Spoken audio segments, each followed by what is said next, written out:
Bueno, pues listo. Pues muy buenas noches. Bienvenidos a su casa en modo virtual al Centro Cultural Loyola de Monterrey, Asociación Civil. Antes de presentar a nuestro conferencista, quiero agradecer todas las muestras de cariño, así como el apoyo económico tanto al Centro Cultural Loyola de Monterrey como a la comunidad jesuita de Monterrey. Invito a todos a participar en este apoyo económico que es fundamental para seguir sirviendo a nuestra comunidad y hacer la diferencia. Muchas gracias. Continuando con las actividades del 25 aniversario de nuestro centro, el mes ignaciano lo celebramos en línea, siendo esta una gran oportunidad para que más personas tengan acceso a nuestras conferencias desde la comunidad de sus hogares, además de cuidarnos unos a otros.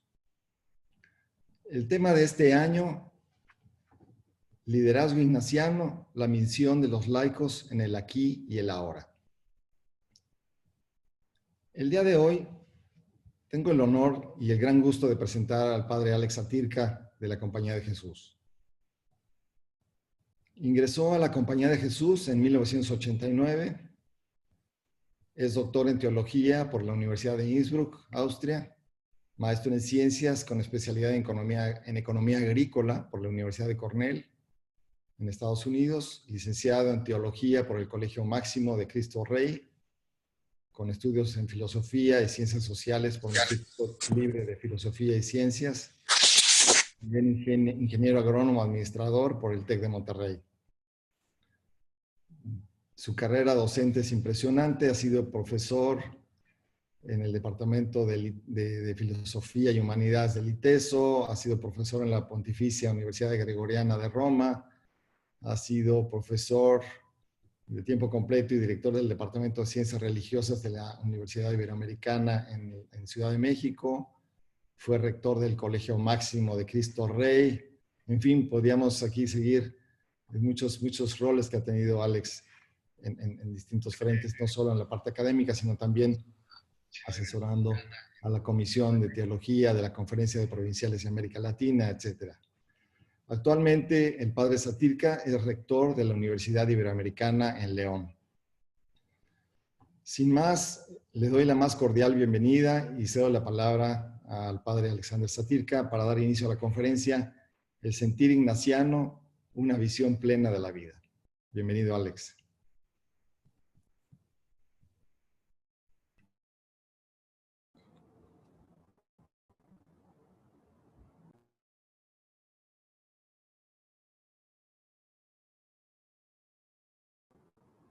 Muchas gracias, Federico, por tus palabras. Es un gusto estar nuevamente con ustedes para compartir este tema muy pertinente a este deseo de profundizar en la espiritualidad ignaciana como un camino para la formación de laicos y religiosos, ¿verdad? Y en particular el sentir ignaciano como el centro de la propuesta de San Ignacio de vernosla con la realidad, entender nuestra relación con Dios, entender la relación con los demás. Es un gusto el poder estar aquí con ustedes este día y poder compartir este tema. Si hubiese algunas preguntas a las personas que están en este grupo, les invito a que las vayan escribiendo en el chat y eventualmente al final trataré de atender algunas de ellas. Voy a compartir pantalla, nada más quería saludarlos, que me vieran la cara ahorita, y ya vamos a ir viendo las distintas láminas que preparé para ustedes.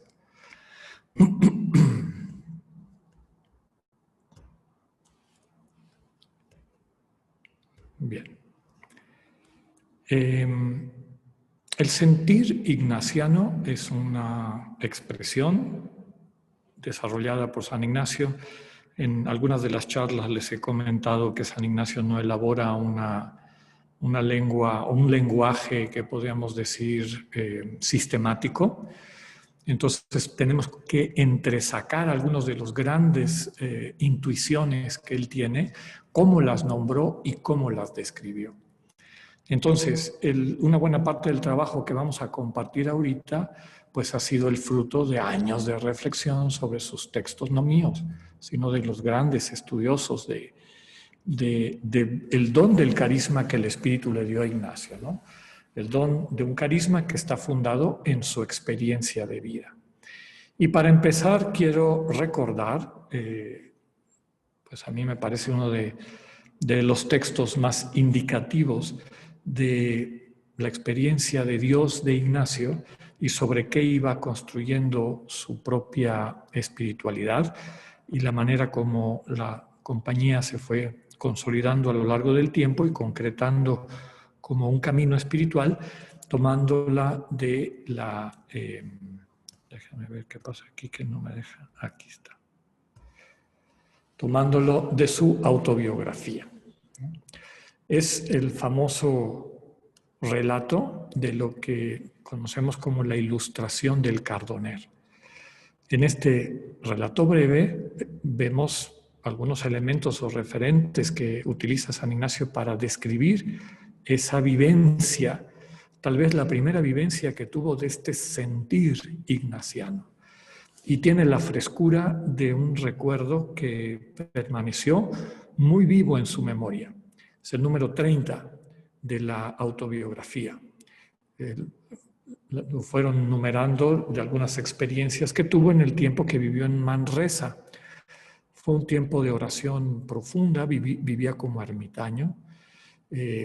Vivir como ermitaño, vivir en el silencio, implica que nos encontramos con nosotros mismos. Desaparecen las distracciones que nuestro entorno a veces nos proyecta y nos encontramos con lo más profundo de nuestra vida, para bien o para mal. Por eso muchos autores dicen que en la soledad y el silencio nos encontramos con nuestros ángeles y demonios, ¿no? Fue un tiempo fuerte de San Ignacio.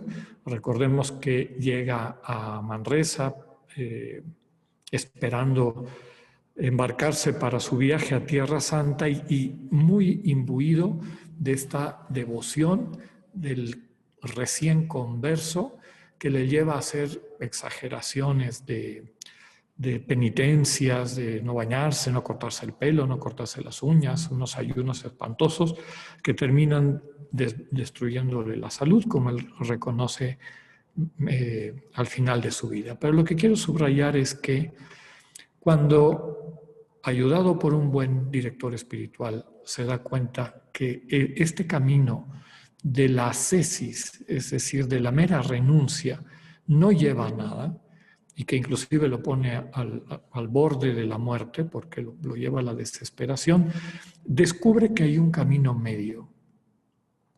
Y un camino medio al que se siente confirmado, porque sale de la oscuridad en la que estaba, de aquella intuición de que a Dios había que ganárselo a fuerza, de que a la vida y sobre todo a nuestras tendencias destructivas había que mantenerlas a raya de manera voluntarista y que finalmente, como les decía hace un momento, lo llevan al borde del suicidio. Pero un buen director espiritual le va suavizando estas cosas y le ayuda a adentrarse en pues esta historia del amor de Dios con él. Desde el momento de su conversión, le hace recordar aquello que también está registrado en la autobiografía, como cuando estaba en Loyola, convaleciente, y no tenía nada más que hacer que ponerse a pensar y a imaginarse distintas circunstancias, cuando se imaginaba cosas mundanas de donde él venía, es decir, cómo le iban a reconocer su defensa de Pamplona, qué premios monetarios y de honra le iban a dar, qué pensaría de él una mujer que le gustaba y que le llamaba la atención cuando supiera que él era el gran héroe de Pamplona, etc. Y estos pensamientos mundanos se alternaban con pensamientos que venían de la lectura de la vida de los santos, de la vida de nuestro Señor Jesucristo, en particular una vida del Señor Jesús escrita por un cartujo, Ludovico de Sajonia, que tendríamos que decir que es el bisabuelo de los ejercicios, porque escribe una vida de Jesús en la cual, después de cada momento de la vida del Señor, como la describen los evangelios, recuerden que en esa época la gente no tenía acceso a los evangelios, estaba prohibido traducir del latín a las lenguas vernáculas, pero se permitía escribir vidas de Jesús. Y estas vidas de Jesús, pues tenían como fuente los evangelios, algunas más noveladas que otras. La de Ludovico de Sajonia es bastante fiel a los evangelios canónicos de Mateo, Marcos, Lucas y Juan. Y lo que hacían estos autores era conciliar, tomar los evangelios y como entretejer una vida. Bueno, este Ludovico de Sajonia invitaba a las personas, después de leer el capítulo de la vida de Jesús que les proponía, a cerrar los ojos, a imaginarse la escena y a tratar de entrar en comunicación con el Señor, con lo que estaba pasando ahí. Entonces, este es un camino espiritual propio de un movimiento importante en la época, del cual San Ignacio es fruto y deudor, igual que Santa Teresa de Jesús, igual que Erasmo de Rotterdam, y de alguna manera también Lutero y otras personas, que se llamaba Devotio Moderna. El libro por antonomasia de la Devotio Moderna es el Kempis, libro de cabecera de San Ignacio. Todas las noches leía un capítulo.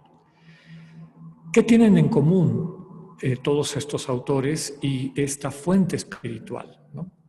Acercarse a la religión, acercarse al Señor, no como una idea.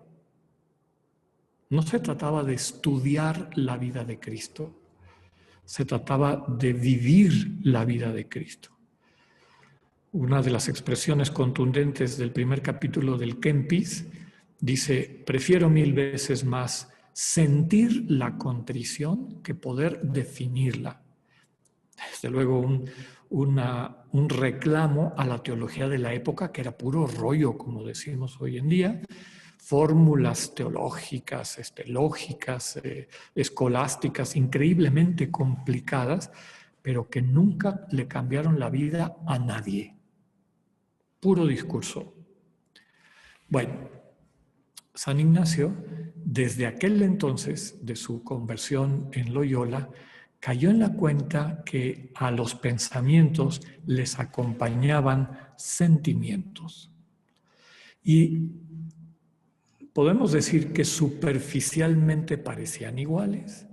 Cuando pensaba en los premios que le iban a dar, en el dinero que le iban a dar como reconocimiento a su trabajo o a su dedicación en la defensa de Pamplona, cuando pensaba en los cargos que le iban a ofrecer con base en su valentía, etcétera, se alegraba, dice él, me alegraba, me deleitaba. Esta palabra, delectar, después él la empezó a utilizar para describir alegrías superficiales. Y decía, cuando leía la vida del Señor, cuando leía la vida de los santos, porque también le dieron biografías de los santos, y sobre todo, cuando se metía a la vida del Señor y de los santos, siguiendo esta metodología de Ludovico de Sajonia, de imaginarte, de sentir, de interactuar, dice, también me alegro, pero resulta que esa alegría que viene de querer seguir al Señor Jesús y querer seguir el camino de los grandes santos, perdura. Y capta que es una alegría más profunda. Y dice, no iba a poner todo, dice en su autobiografía, son como 10 capítulos antes de lo que vamos a leer ahorita, que un buen día se dio cuenta de esa diferencia. Y dijo, mira, antes yo pensaba, qué bonito esto, qué alegre, qué alegre. Y resulta que son alegrías distintas. Una más superficial y pasajera, y sobre todo, decía, al final me deja vacío, me deja triste, vacío. En cambio, la alegría que viene de seguir al Señor, etcétera, me dura mucho tiempo y me deja sostenido. Bueno, Podemos pensar que si desde ahí empezó a caer en la cuenta de esto, tenía cuidado de qué pensamientos le daba lugar en su mente y a cuáles no les daba lugar, no los seguía, etc. Esto se fue afinando en lo que yo les comentaba de aquel espacio de acompañamiento espiritual que tiene en Manresa, donde el director que tenía, el padre espiritual que eligió, le hace ver que este camino de las exageraciones, de renuncias y demás, lo único que le estaban haciendo es llevarlo al sinsentido, al vacío. En el fondo, como hemos dicho en más de alguna ocasión, el mundo de Dios es el mundo de la gratuidad. Dios se entrega gratis. Y si nosotros abandonamos el mundo de la gratuidad, que me dio muchísimo gusto ver que es el tema que va a cubrir Diego Martínez como culmen de esta serie de conferencias, si abandonamos la gratuidad, abandonamos a Dios y nos metemos en el mundo de nuestros méritos, de lo que yo me fabrico, de lo que yo me gano. Bueno, este buen director espiritual le dice a San Ignacio, suelta eso, pero no sueltes lo bueno que has aprendido, que hay pensamientos que vienen de Dios, que te alegran, que es como la raíz, la semilla del sentir ignaciano, pero el culmen de ese caminito es lo que les voy a leer ahorita, número 30 de su autobiografía. Literalmente dice, una vez iba por su devoción a una iglesia que estaba a poco más de 1 milla de Manresa, que creo yo que se llama San Pablo, y el camino va junto al río. Y yendo así en sus devociones, se sentó un poco con la cara hacia el río, el cual iba hondo. Paréntesis. Primer elemento. Cuando uno desarrolla este sentir, capta la vida en su totalidad. Fíjense los detalles. Este hombre está hablando de algo que vivió aproximadamente 30 años antes. Se lo está contando a un jesuita joven, González da Cámara, que después escribe la autobiografía, ¿no? San Ignacio no le escribe, la cuenta, y este jesuita joven, al que había elegido como amanuense o como confidente, va escribiendo las cosas. Pero bueno, lo que quiero subrayar es, recuerda con mucho detalle. Estaba caminando a una iglesia por devoción, a lo mejor a venerar a San Pablo. Se acuerda que el camino va al lado del río, el río que en ese lugar va hondo, es decir, seguramente es una especie de barranco o de como una cañada. Se acuerda de todo eso y se sienta a ver el río. Y fíjense que no hay de por medio ningún tipo de proceso de raciocinio, no estaba sopesando algo, no estaba tratando de entender algún tema teológico, humano. Y en ese momento aparece algo que le marca la vida para siempre. Y lo pone así. Estando allí sentado, se le empezaron a abrir los ojos del entendimiento. Es decir, empezó a conocer, a entender, a captar ese momento que estaba viviendo como nunca lo había experimentado antes. Y luego sigue, no que viese alguna visión, es decir, seguía viendo el río, abría el camino, todo lo que estaba viendo hace un momento antes. Pero ahora lo captaba con una totalidad, con una, pues no sé cómo decirlo, tan completo, tan profundo, que lo dejó verdaderamente transformado. Vuelve a aparecer la palabra entender, entendiendo y conociendo muchas cosas. Es decir, se le presentaron con luz elementos que le permitían ubicarse ante esa realidad, tanto de manera espiritual, es decir, entender cómo estaba Dios presente ahí, cómo estaba Dios comunicándose con él a través de todo eso que le rodeaba, cómo Dios era parte también de su vida y de su camino y de su proyecto y aquel le invitaba a Dios, etcétera. Y fíjense qué curioso, también entendía y conocía cosas no solo de fe, sino de letras. Como captar cómo estaban vinculados todos estos elementos de realidad, las plantas, el camino, el cielo, el mundo, etcétera, ¿no? Y esto con una ilustración tan grande que le parecían todas las cosas nuevas.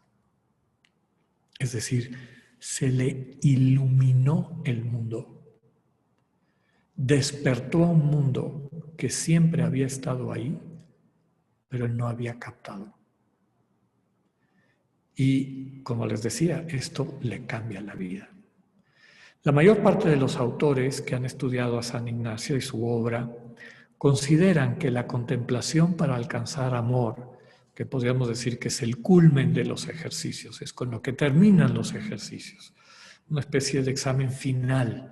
Si estás viviendo tú, tu ilustración del Cardoner, ¿no? Si sales al mundo en ese final de tus ejercicios y cuando contemplas las cosas inanimadas, ves el amor de Dios, lo percibes, lo entiendes.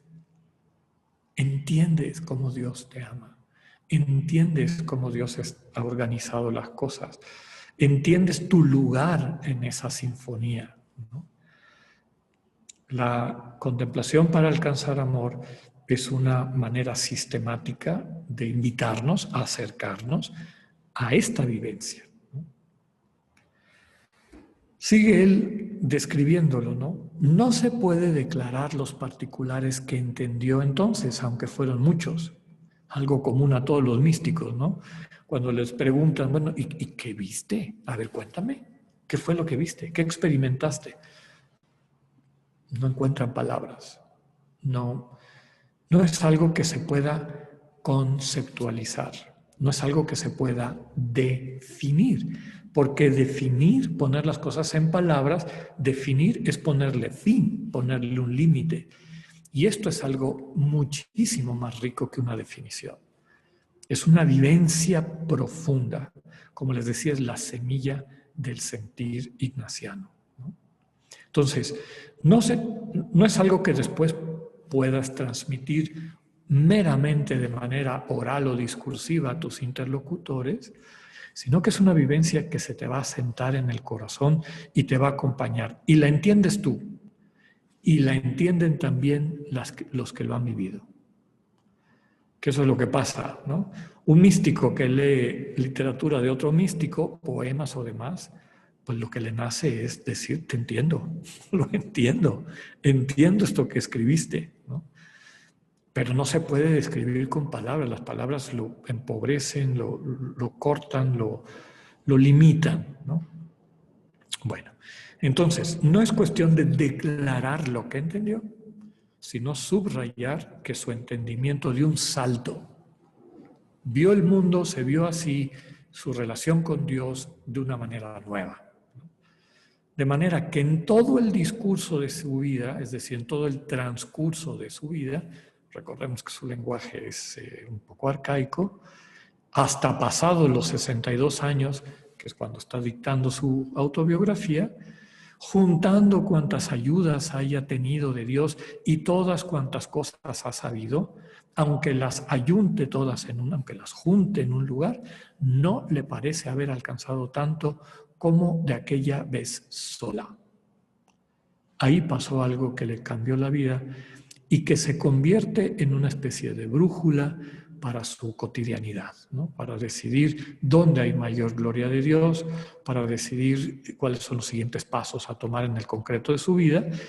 Y cuando ya es el líder de un colectivo, primero los amigos estudiantes en París y después la Compañía de Jesús, también para decidir a dónde le invitaba a Dios a ese colectivo a moverse, ¿no? Bueno, para terminar. Y esto fue en tanta manera de quedar con el entendimiento ilustrado que le parecía como si fuese otro hombre y tuviese otro intelecto del que tenía antes. ¿Qué pasó ese día? ¿Qué pasó y qué pasaba en la vida de Ignacio?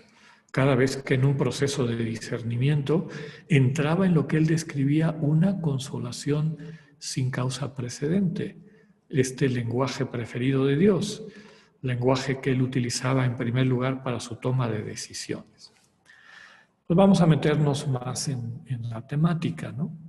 Lo que tenemos que subrayar es que el camino espiritual, como elemento fundamental de la vida humana, debe construirse sobre la experiencia, no sobre la especulación, no meramente sobre un discurso intelectual, por más bien trabado que esté.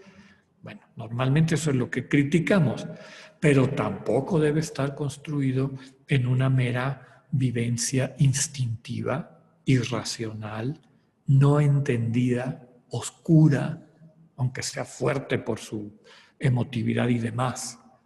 Debe ser una experiencia que integre esos dos elementos fundamentales de nuestra condición humana, nuestro afecto y nuestro conocimiento, nuestra capacidad racional.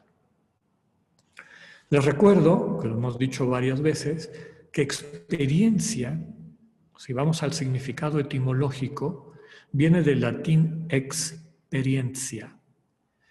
La segunda parte viene de la raíz indoeuropea per, que significa tratar, probar, arriesgarse, herirse, marcarse.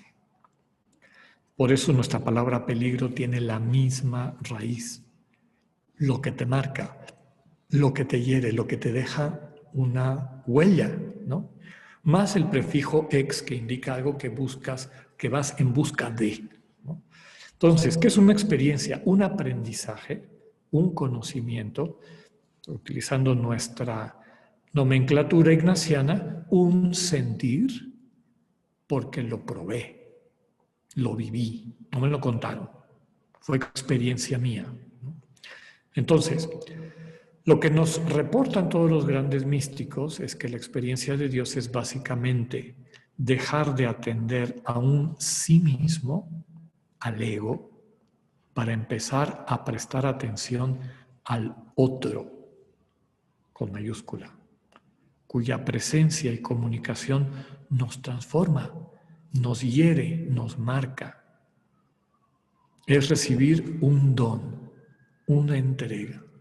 Es Dios dándose. Le agregaría yo gratis. Gratis. Entonces, recordando la anécdota que les decía de Ignacio. Ignacio, aunque aparentemente desde su visión voluntarista, esas exageraciones de no comer, de no bañarse, de no cortarse las uñas, de estar maltratando su corporalidad, su realidad humana, le parecía muy meritoria, porque bueno, además hay muchas leyendas un poco tóxicas y malsanas en la hagiografía, es decir, en la historia de los santos, que comentan mitos que en el fondo son destructivos, en el sentido de él estaba vinculado, aunque él creía que estaba sirviendo a Dios, lo que estaba sirviendo era su ego. Se había hecho una idea de perfección. Perfecto es el que come puras hierbas amargas, el que ya no le da gusto al cuerpo, el que, etcétera, ¿no? Toda esta serie de cosas que él había hecho como su compósito, una especie de suma de lo que era ser perfecto. Y se estaba dedicando con toda el alma y voluntad, porque miren que era una persona voluntariosa, a alcanzar esa perfección. El problema es que ese ruido lo tenía separado de Dios. Cuando dejó de hacerle caso a este camino de aparente perfección, que en el fondo era un disfraz de su ego, y toma esta actitud de contemplar, como lo describe lo que acabamos de escuchar, cuando deja de prestarle atención al ego y a sus juicios. Eres un pecador, tienes que hacer esto, ahora tienes que hacer lo otro, no te mereces tal cosa, taca, taca, taca, taca, taca. Cuando deja de perder el tiempo en eso y contempla, Dios le habla. Y percibe un Dios que ama, percibe un Dios que sostiene nuestras vidas, percibe un Dios que lo único que puede hacer para salvarnos y sanarnos es amarnos. Pero como suelo decir a los que nos ha tocado amar y no ser amados, no es muy fácil convencer a la persona a la que tú amas, sobre todo si no le interesas, que te voltee a ver y que acoja esa oferta de amor. Y ese es el drama de Dios. Dios siempre está amando, pero el amor es frágil, como lo veíamos en la charla de junio, ¿no? El corazón es frágil. El amor solo se puede ofrecer, no se puede imponer. Cuando finalmente acalló Ignacio esas voces distorsionantes de su entorno, sobre todo de su ego y de su visión de perfección, se encuentra con Dios y encuentra una manera de estar en el mundo plena. Plena. Ve la vida plena. Tal vez tiene su primera profunda y más rica consolación. Bueno, vamos viendo que para Ignacio la interacción entre pensamiento y sentimiento es fundamental. No se puede separar uno de otro. Cuando pensamos, cuando ubicamos, cuando nos decimos la realidad, cuando tratamos de interactuar con ella, todo ese proceso tiene repercusiones emotivas y viceversa. Nuestro afecto va influenciando nuestro pensamiento también. Cuando estamos de malas, pues pensamos cosas malas, inclusive hasta las cosas que a veces nos gustan. Si estamos de malas, pues ya no nos gustan igual, ya no las vemos igual de bellas, ¿no? San Ignacio tiene, junto con muchos grandes reformadores de su época, reconoce la desintegración entre pensamiento y sentimiento, que era muy común no solamente de la sociedad de su época, sino de la teología y de la práctica religiosa. Se pensaba que ser cristiano era aprenderte una serie de fórmulas que son muy importantes, desde luego. Y a mí me gusta decir que la doctrina cristiana es el mapa para llegar a Dios, pero no es Dios.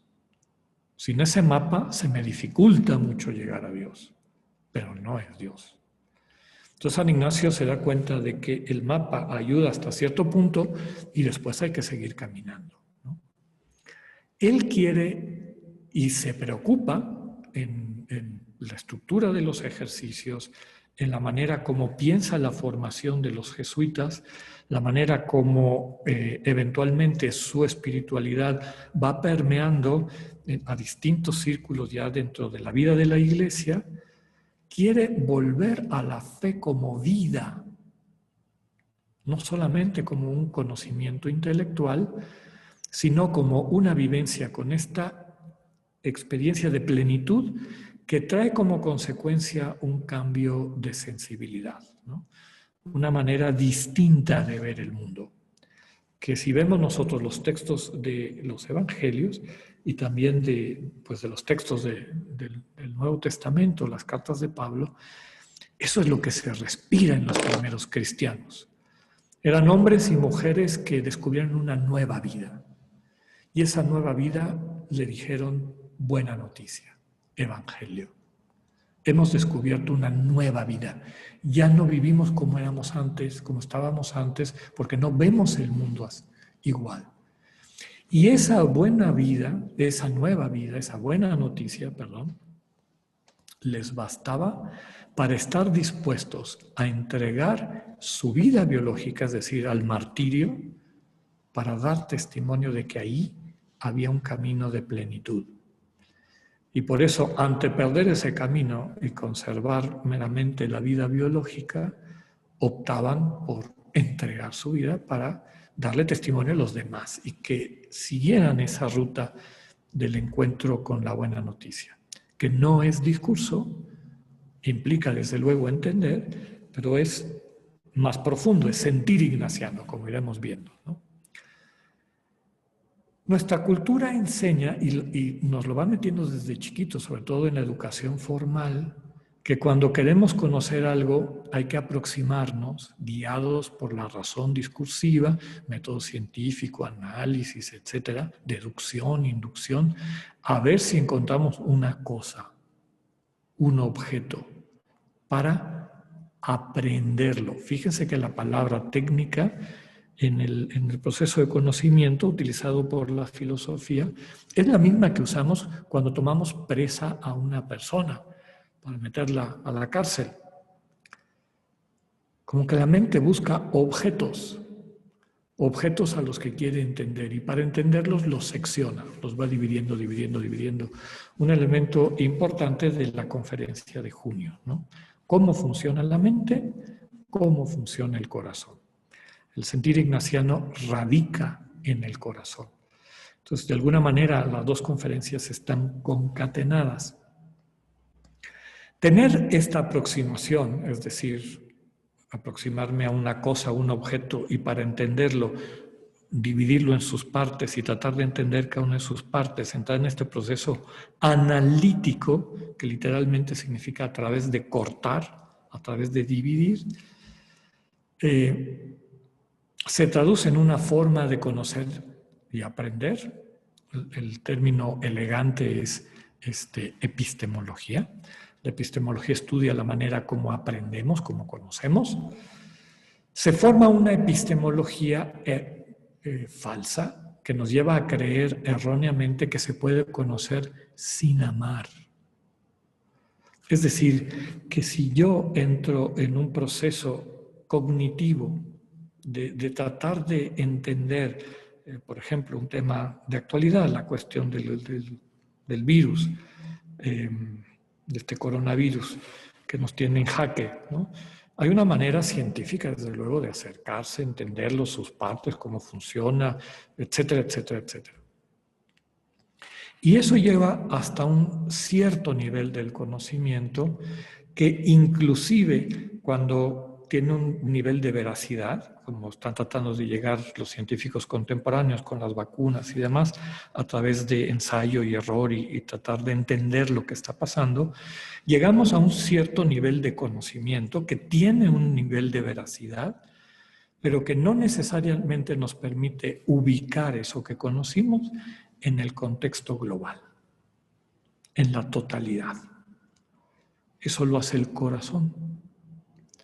Por eso, conocer plenamente dónde entra esto que voy entendiendo en la totalidad de las cosas, como han dicho algunos de los grandes filósofos personalistas rusos, grandes científicos y al mismo tiempo grandes creyentes, esta vivencia de unitotalidad en la cual se puede construir el verdadero conocimiento. Si no, nos quedamos con una colección fragmentada de cosas, ¿no? Que no nos permite entender a fondo lo que estamos buscando, la realidad. Entonces, para Ignacio, el sentir equivale a conocer.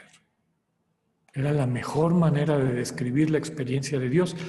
Y para el creyente, para el que vive en comunión con Dios, todo lo que experimenta, inclusive un camino de conocimiento científico, ya sea de ciencias duras, física, matemáticas, etcétera, o ciencias sociales, implica no solamente poder focalizar y describir la pequeña área en la que te encuentras inserto o que te toca por especialidad, sino percibirla como parte de una totalidad, ¿no? Todo conocimiento implica esta experiencia de estar en Dios y con Dios como experiencia de amor. Dios se te da y desde ese entregarse como un acto de amor dándote vida, te entrega su vida para que tengas vida. Tu trabajo científico, tu trabajo cotidiano, tu trabajo de cualquier tipo adquiere una nueva dimensión. Esta dimensión de plenitud que poníamos como subtítulo de la conferencia. En el sentir ignaciano confluyen tres elementos. Uno, conocimiento, es decir, entiendo, dejo de dejo atrás la sensación de confusión, como de caos, de inseguridad, de no saber qué está pasando, y las cosas se acomodan, se iluminan. De hecho, San Ignacio describe como una de las maneras como Dios se comunica con nosotros, luces. Luces que implican entender cosas de mi vida, de mi entorno, etc. Entonces, el sentir ignaciano implica entender, vinculado al conocer, pero también estar consciente de los afectos que acompañan a ese conocer. Entonces no solamente es entender, es querer, es vincularme, es interactuar afectivamente con eso que estoy viviendo, con eso que estoy experimentando. Y mi conciencia, tener clara esa relación entre los dos. Esto que entiendo cómo afecta mi querer, ¿no? Y finalmente, estos sentidos corporales y la percepción global, que les pongo aquí como percibir, esta vivencia de unitotalidad, ¿no? La paz de la que habla la Biblia, ¿no? Esta paz de Shalom, que no solamente es tranquilidad, sino implica todo lo que les acabo de decir. Implica que entiendes la vida, entiendes tu lugar en esa vida, te ubicas tanto en las cosas que son propicias como en las que son negativas y que tendría uno que ir cambiando, etcétera, ¿no? Eso te mueve internamente, te dinamiza, mueve tu voluntad, todo lo que implica el querer y el afecto.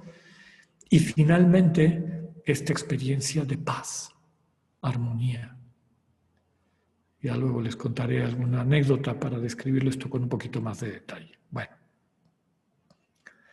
El sentir que Ignacio llama consolación, por ejemplo, implica una vivencia unificante, donde está presente el conocer, el querer y esta paz, esta percepción global. A mí me gusta describirlo con las palabras que les pongo ahí fuerte, grande, en rojo hasta abajo, ¿no? Cuando Dios se comunica en una consolación sin causa precedente que percibimos porque estamos en actitud teologal, entendemos lo que nos pide, claridad, es decir, hay un contenido, hay una comprensión del contenido de lo que Dios está queriendo transmitirnos, al mismo tiempo un entusiasmo que nos mueve a buscar eso que Dios nos invita, como que nos diera unas vitaminas espirituales para ponernos en marcha y llevar adelante eso a lo que Él nos invita, donde hay vida para nosotros, y finalmente está paz, armonía. Pero no es uno y luego el otro y luego el otro. Como les ponía desde el inicio, confluyen. Porque entiendo, quiero, y porque quiero me da paz. Me da paz porque entiendo y quiero. Entiendo porque quiero y me da paz. Son inseparables, inseparables. El nivel de conocimiento y de interacción con la realidad en su total complejidad, como les decía, me puedo acercar desde distintas disciplinas científicas o del conocimiento humano, es increíblemente más rico y pleno si está acompañado de todo esto, que sería este sentir ignaciano que hemos tratado de describir. Bueno, no confundir el sentir meramente con entender o meramente con una emoción, ¿no? Va calando en las profundidades, en el caso de Ignacio, y de aquellos que siguiendo su metodología y su espiritualidad, quieren vivir así, quieren estar en medio del mundo entendiendo y queriendo y en paz, en armonía. Los ejercicios espirituales son un aprendizaje, una profundización y un discernimiento de este sentir. Me han oído algunas de ustedes la anécdota, ¿no? Las experiencias de consolación y desolación más sublimes y más horrendas que he tenido yo en mi vida fueron mis primeros ejercicios de mes, que los hice como laico, como laico voluntario en Bolivia. Ahí hice los ejercicios de mes y bueno, o sea, fueron unas vivencias sumamente fuertes y complejas que con la ayuda de quien me estaba acompañando me ayudaron a empezar a distinguir, a discernir qué son estos arrebatos propios de nuestra mente, que son trampas del mal espíritu y de nuestro ego, y empezar a captar, aunque sea como les decía, en semilla o como en germen, este sentir ignaciano, que es el que quisiéramos cultivar y madurar. Recordemos la expresión de Ignacio en su segunda anotación de los ejercicios, ¿no? No el mucho saber harta y satisface el alma, sino el sentir y gustar de las cosas internamente, que implica conocer, desde luego, implica saber, pero no desvinculado, y no esta búsqueda pues no, neurótica o no sé, como compulsiva, que a veces tenemos de saber y saber y saber y saber, pensando que ahí vamos a encontrar el sentido de la vida. Otra de las anécdotas que les he dicho muchísimas veces, pero me parece muy indicativa, es que es muy común que al final de una conferencia, inclusive conferencias o charlas dentro de un retiro dedicado a la práctica de la oración contemplativa y la apertura a la experiencia directa del misterio, es muy común que la gente venga al final y me diga, Padre, recomiéndeme un libro. Es muy poca la gente que viene y te dice, Padre, ¿qué tengo que hacer? Pensamos que vamos a encontrar un discurso que nos va a ubicar en la realidad. Ah, qué bonito escribe fulanito. Seguramente que por allá va. Y vamos de discurso en discurso en discurso y nos entusiasmamos con uno y dejamos ese y cogemos otro y perdemos el tiempo de acercarnos a este sentir y gustar de las cosas internamente, que también me dio muchísimo gusto ver que es uno de los temas de nuestras conferencias. Así que por favor no se la pierdan. Este sentir interno va a estar seguramente muy interesante. Bien. Es muy importante sustentar nuestra vida espiritual sobre un sustrato verdaderamente vital. Es decir, tu dialogar con Dios implica todo eso. Implica entender, implica querer e implica esta percepción de globalidad. ¿Estoy en paz o estoy inquieto? ¿Estoy integrado o estoy desintegrado? El problema es que muchas veces nuestra relación con Dios es puro discurso. Y discurso en ocasiones sustentado en una neurosis de deber, ¿no? Voy a misa porque debo ir. Le voy a pedir a Dios por la salud de la vecina porque la vecina me pidió que orara por ella y siento que es mi responsabilidad, mi deber, ir a recordarle a Dios que esta señora necesita curarse y cargo con la culpa o el mérito de si se cura o no se cura. Bueno, eso no tiene nada que ver con la oración cristiana. La oración cristiana y la experiencia cristiana parte de los sentimientos y básicamente del amor. Si alguien me pide que ore por ella, lo primero que tengo que hacer es amar a esa persona y que perciba mi amor. Y mi diálogo con Dios va a ser con ese común denominador del amor y las consecuencias que ese amor trae, ¿no?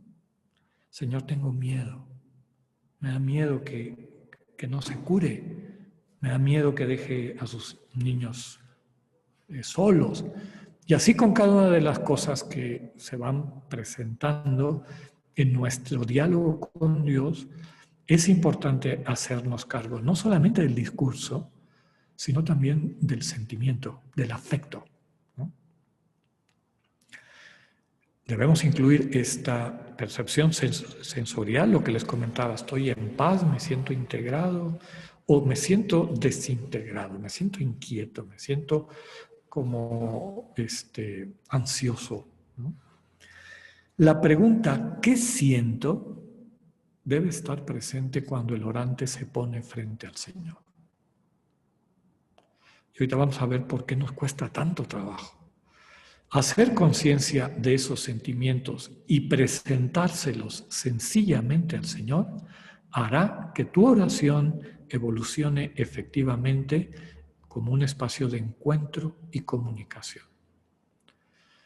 Que realmente es lo que cuando llevamos relaciones interpersonales sanas hacemos con la gente que queremos, con la gente que sabemos que nos va a dar un buen consejo y que sabe, nos ha probado el cariño y el compromiso que tiene con nosotros. Le contamos todo, no le contamos un mero discurso. Nos presentamos con lo que sentimos y vivimos. Si nos toca llorar, lloramos. Si estamos con coraje, crispamos las manos. ¿Cuántas veces haces eso con Dios? Nos cuesta mucho trabajo.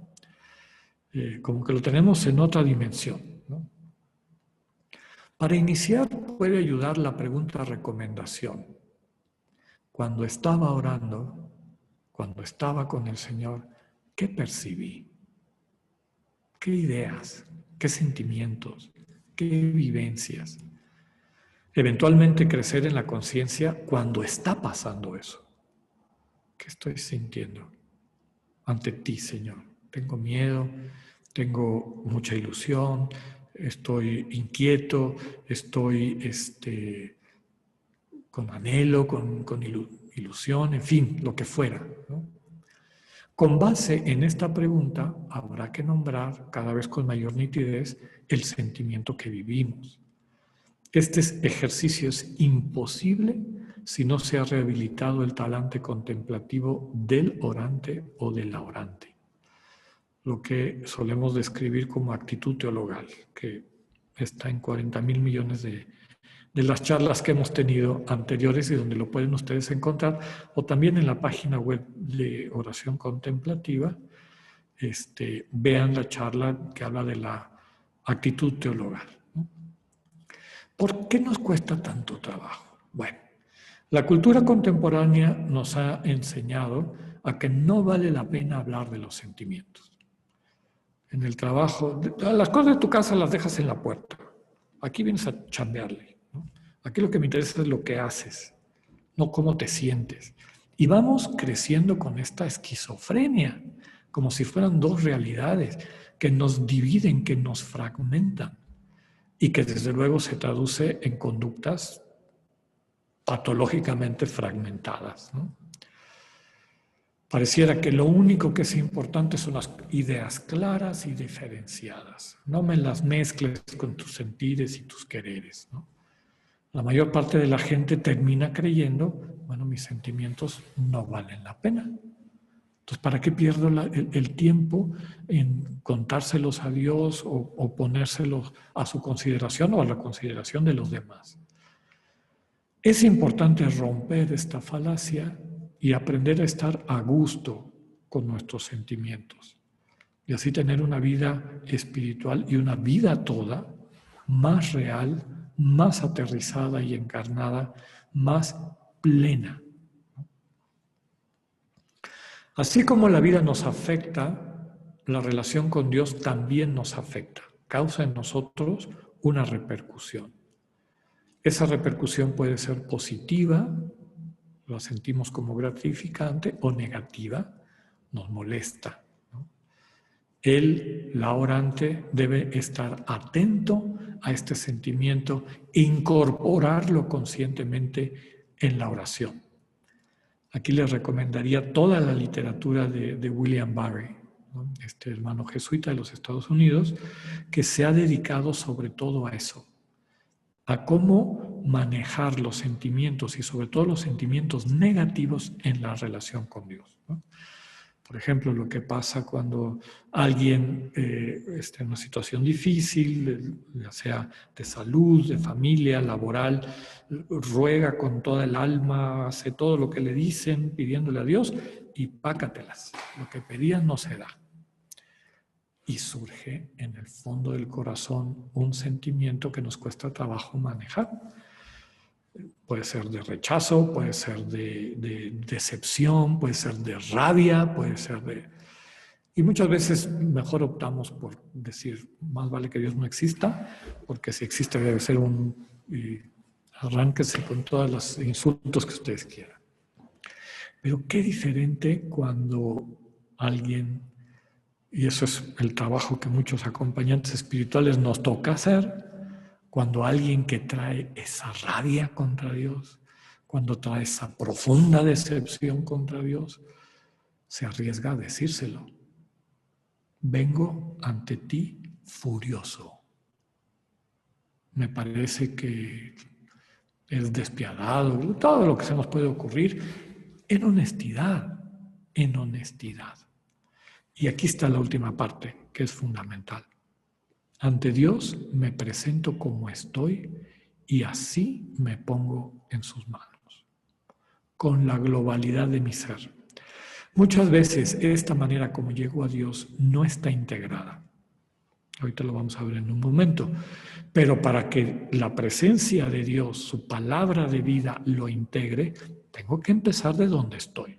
Si no, estoy perdiendo el tiempo fingiendo lo que no existe. Es natural que nos sea más fácil ponernos en las manos de alguien cuya presencia nos es gratificante. Si te está yendo muy bien en la vida, si todo está muy bonito, ay, que sí, qué lindo, Dios por aquí, Dios por allá, ¿va? Pero si sientes que ese en el que le tenías tu confianza te ha fallado o no ha cumplido lo que tú querías o lo que... No estoy hablando meramente de un capricho, como les ponía algunos ejemplos, algo que yo veo con claridad. ¿Cómo es posible que este padre de familia se quede sin trabajo? ¿Qué va a hacer, Dios mío? Y yo espero un milagro, muchas veces desde la visión que tenemos de Dios como padrino poderoso, y cuando eso no se da, pues me viene una revolución interior, que puede ser una gran oportunidad de crecimiento y a lo mejor de inclusive acceso a este sentir ignaciano, global, totalizante, unitotal, o me puedo quedar fragmentado y desvinculado.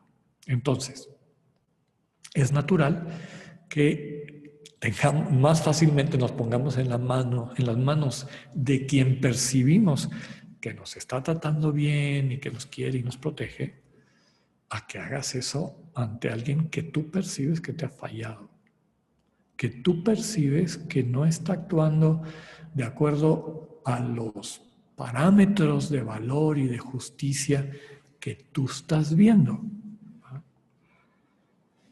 Aquí hay que aplicar lo que les pongo al final. Aunque nos sintamos molestos y decepcionados, recordemos a Pablo. Yo sé en quién tengo puesta mi confianza. Y aunque no lo siento, tengo una historia contigo, Señor, y me pongo en tus manos. Muerto de rabia, muerto de decepción, me pongo en tus manos. Es abandonarse, dar el salto, quedarte en sus manos. Por eso el diálogo con el Señor, en el diálogo con el Señor es importante mantenerse primero en qué pasó y resistir a la tentación de brincarse al por qué pasó. Ese por qué pasó, nosotros lo ponemos en la boca de Dios. Y eso es lo que en ocasiones trae como consecuencia nuestro malestar y sobre todo nuestros bloqueos ante Dios y ante la vida espiritual. Dicho en otras palabras, déjale a Dios que te diga por qué. No des tú el paso. Tú constata, esto que pasó me duele, me enfurece, pero también las cosas positivas. Tampoco quiero dejarlo a nivel de mero drama, ¿no? Y deja que en el silencio el Señor te vaya iluminando. Vayas experimentando cómo las cosas se integran, se acomodan, se ubican, ¿no?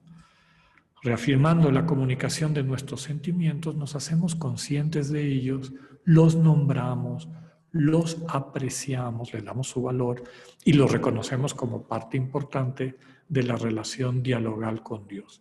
Y esto es especialmente importante cuando los sentimientos son negativos, como el odio, la rabia, la envidia, la decepción, la tristeza, etc. Una vez que ha hecho conscientes y aceptados sus sentimientos, Entonces, el orante, es decir, el dialogante con Dios, puede empezar a ponderar por qué se siente así. Y eso, pues Dios te lo va a contestar. Cuando estos sentimientos son muy fuertes, la oración solamente será posible si el orante se pone con sus sentimientos confiadamente en manos de Dios y deja que Dios lo abrace junto con ellos. De lo contrario, se mantendrá una barrera entre él o la orante y Dios. Les había puesto este ejemplo, ¿no?, del acompañar a personas que han tenido una situación sumamente dolorosa, que en el transcurso de esa acudieron a Dios llenos de fe, bueno, habría que preguntar, pero bueno, con devoción, digamos.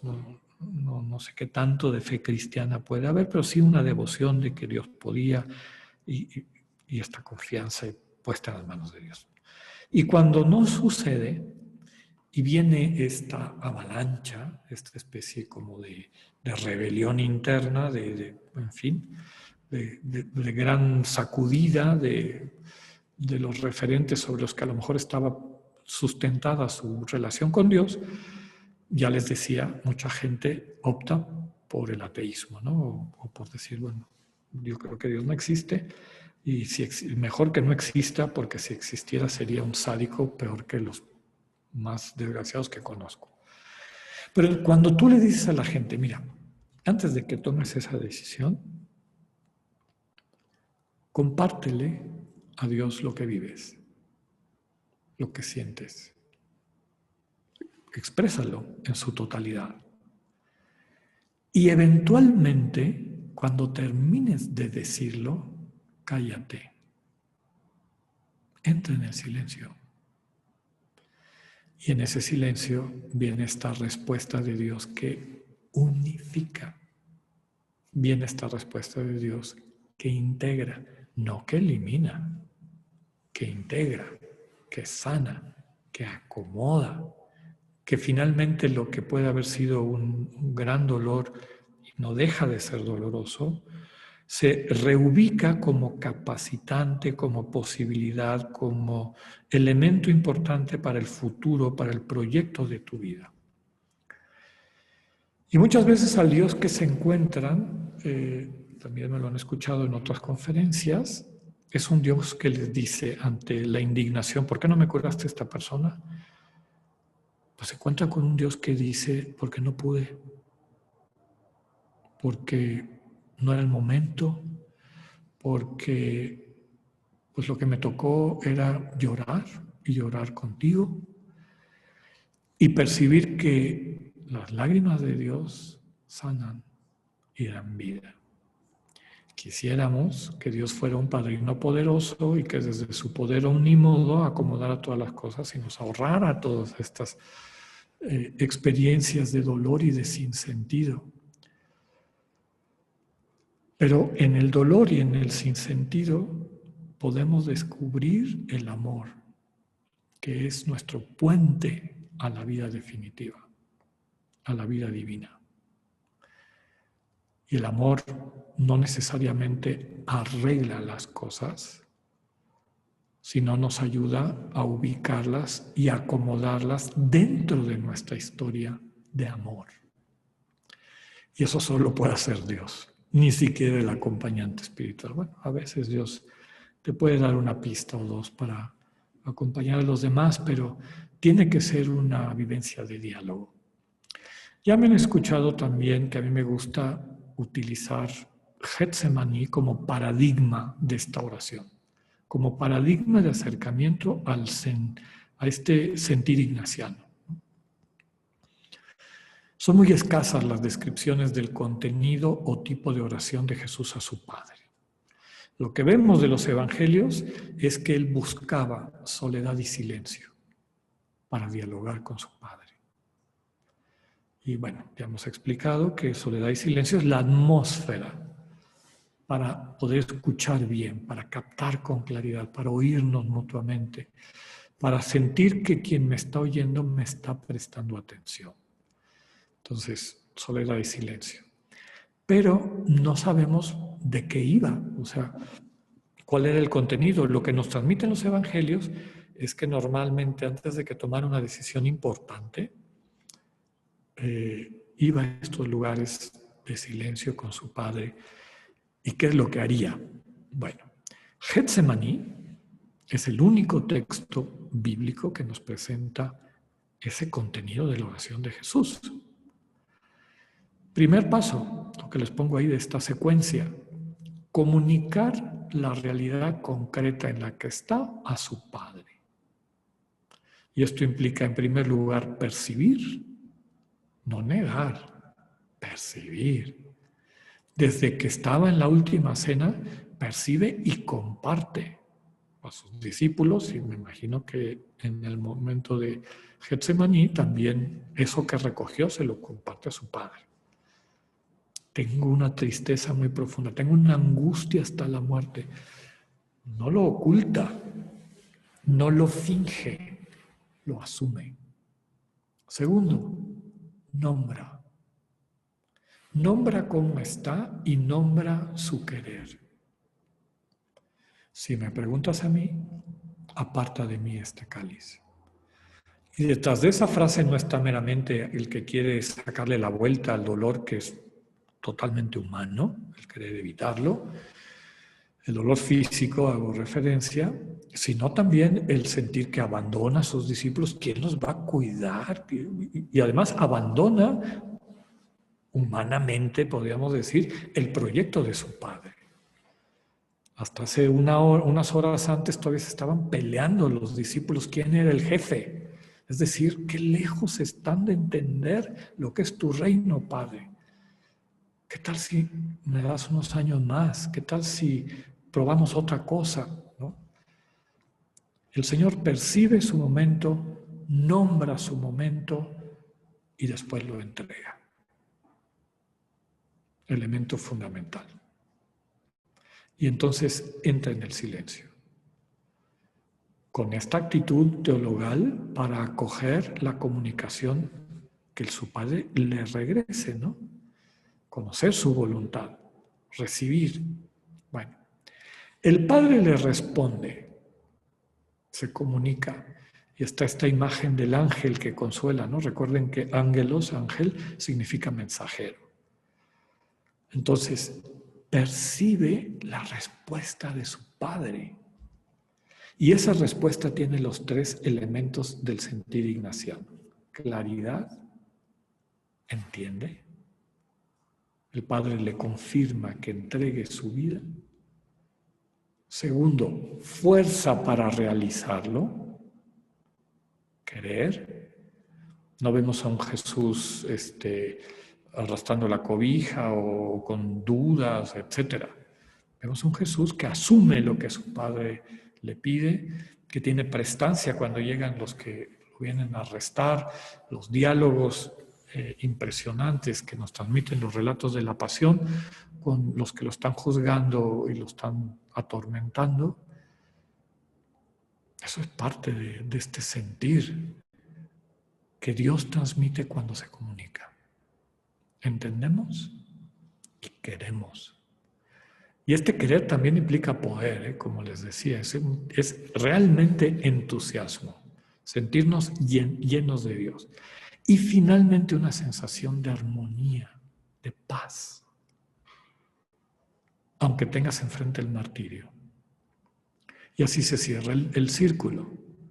Implica integrar, convertir en vida, convertir en acciones concretas eso que el Padre me responde, el Padre me transmite.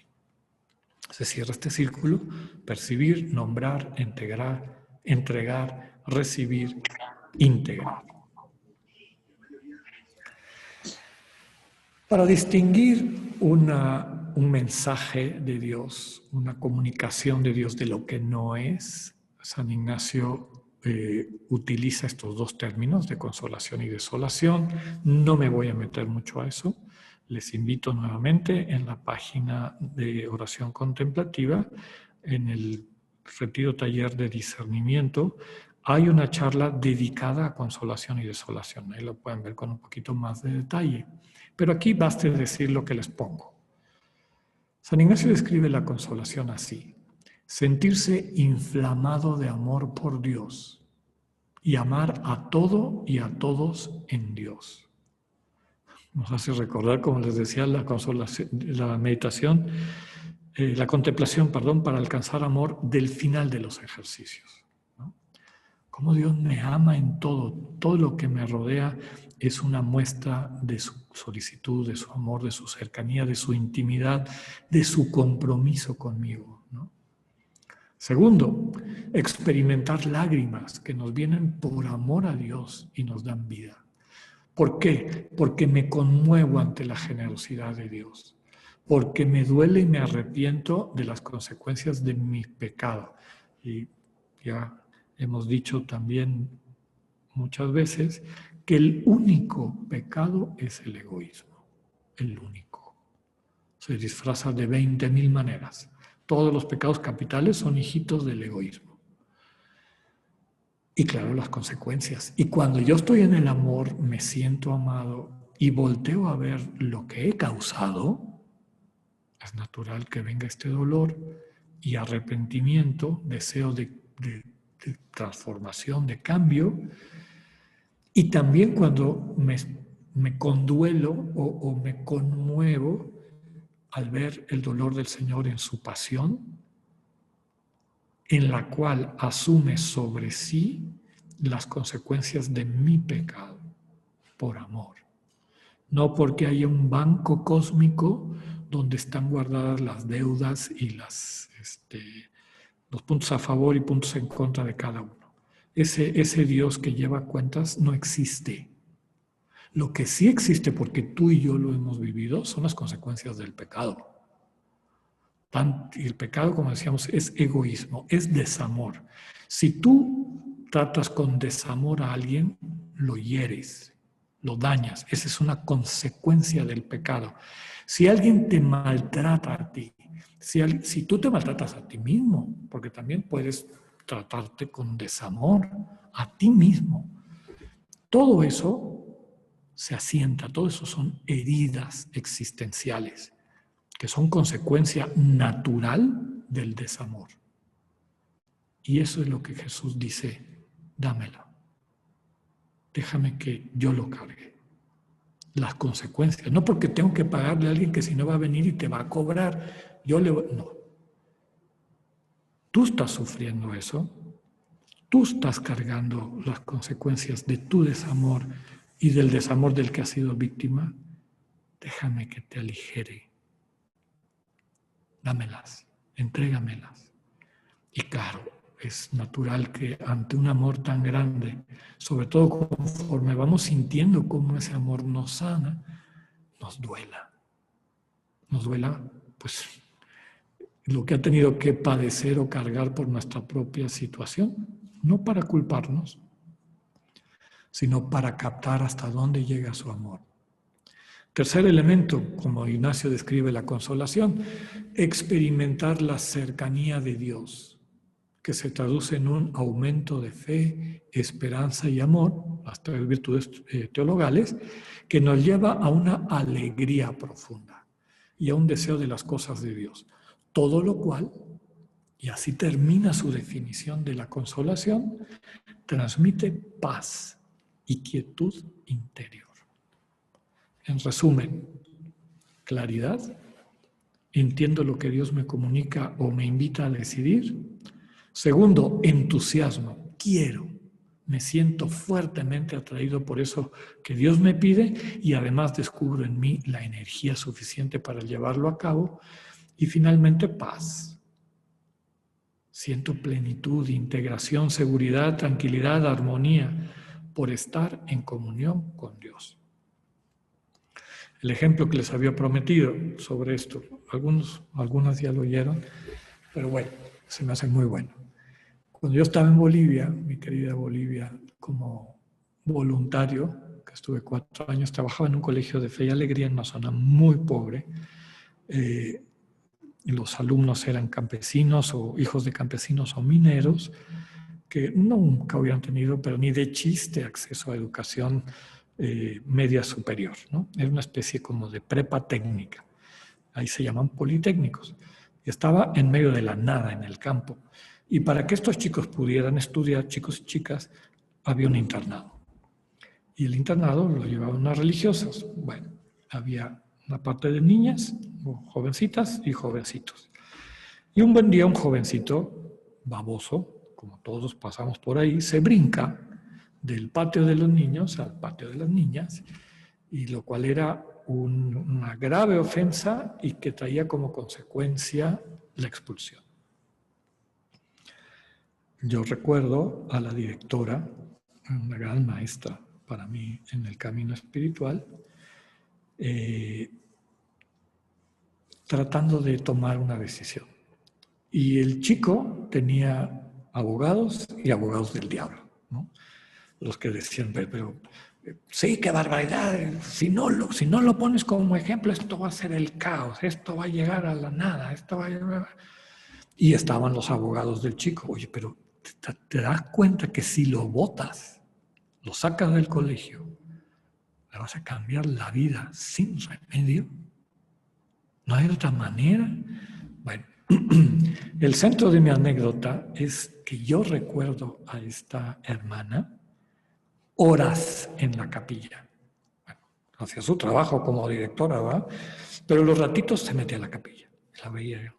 Y todos los demás esperábamos a que saliera y ¿qué pasó? ¿Ya decidiste? Y constantemente nos decía, no he visto claro, no he visto claro, no he visto claro. Y como a los 4 o 5 días de estar todos en ascuas, un día salió de la capilla transformada. Y dijo, ya vi claro. Y entonces tomó una serie de acciones que ayudaron de la mejor manera posible a atender esa situación. El concreto es lo de menos, atendió de una forma realmente salomónica a todo ese conflicto, respetando el reglamento del colegio, pero ayudando al chico a que no botara su vida por la borda. Ese ver claro del que hablaba esa directora de mi Politécnico en Bolivia, es el sentir ignaciano. Es esta claridad, entiendo, siento la fuerza, el entusiasmo, con que todo se acomoda y me deja con una profunda paz y armonía. Para que no nos vayamos y nos perdamos en conflictos y en confusiones, San Ignacio también describe lo contrario, lo que él denomina desolación, y lo pone como algo diametralmente contrario a la consolación. Es básicamente un malestar. Si la consolación es un bienestar, una experiencia de integración que te transmite armonía y paz, la desolación es una experiencia de malestar que te transmite fragmentación, ruptura, caos, etcétera, ¿no? Ansiedad. Describe 3 tipos. Algunos son cognitivos, razones aparentes, sutilezas, falacias, es decir, discursos, rollitos del mal espíritu que tienen consigo mismo, producen en ti resonancias afectivas, tristeza, oscuridad, tibieza, lejanía de Dios, y terminan con una actitud de pereza, de emoción a cosas bajas, como de experiencia de caos y sin sentido. Si en la consolación implicaba, si la consolación implicaba claridad, entusiasmo y paz, la desolación es confusión y o inquietud y o desánimo. Basta una para tumbarte la de arriba. Si hay desánimo, o si hay confusión, o si hay inquietud. Entonces, en esta búsqueda, por ejemplo, de tratar de contemplar mi vida desde esta visión global que, experimentada por Ignacio, estamos tratando de cultivar en nuestra vida de oración y nuestra vida de discernimiento, preguntas importantes son: ¿qué voy entendiendo? Ante esto, ante mi trabajo, ante esta situación familiar, ante esta decisión de salud que tengo que tomar, etcétera, ¿qué voy entendiendo? ¿Me voy aproximando a la claridad y cuáles son los contenidos de esa claridad? ¿Qué voy queriendo? Segunda pregunta. ¿Qué me va entusiasmando? ¿Cómo se podría integrar esto con mi plan de vida? Recuerden que el final de todo el dinamismo de la oración de Getsemaní, en la cual un elemento muy importante es el silencio guardado ante Dios, es integrar y que ya aquello se vuelva parte de mi caminar. Esto también lo podemos vivir dentro de la lección divina en un diálogo con Dios. Ya en otras ocasiones me han escuchado explicar, aquí solamente resumo los 6 momentos de la lección aplicado a la realidad, ¿no? Ahorita lo vamos a ver en diálogo con la palabra de Dios, que es de donde surge la metodología de la lección. Recuerdo, como también hemos afirmado en otras de las charlas, que la oración ignaciana es básicamente una lección divina. ¿En qué cambia? ¿Cuál es la gran contribución de Ignacio? Que es una lección divina encarnada. Es una lección divina de sentir ignaciano. No es solamente estudiar la palabra, es vivir la palabra. Entrar en relación con esa palabra. Ser consciente, y mientras más consciente mejor, de cómo repercute esa palabra en mí. Me inquieta, me aclara, me invita a una conversión, en fin. El primer paso de la lección divina es la lección, la lectura, aplicado a nuestra realidad, en búsqueda del sentir ignaciano, implicaría tratar de entender lo que esa realidad me presenta. ¿Qué leo? ¿Qué veo? ¿Cómo lo entiendo? ¿Qué dice esa situación en la que estoy? ¿No? De todo tipo, ya les decía, familiar, económica, laboral, de salud, en fin. El siguiente paso, que no puedo dejar fuera, es la meditación. Meditar, reflexionar. Me involucro con lo que entendí. Dejo que me afecte. No solamente es qué dice esto, y bueno, cada vez que abrimos el periódico vemos muchas cosas que dicen. La siguiente pregunta es fundamental, sin ella no podemos seguir adelante, es ¿qué me dice? ¿Cómo me involucro yo con eso? ¿Cómo me afecta? ¿Cómo me va moviendo? Tercero, la oratio, que es la respuesta que suscita en mí lo que leí y me afectó.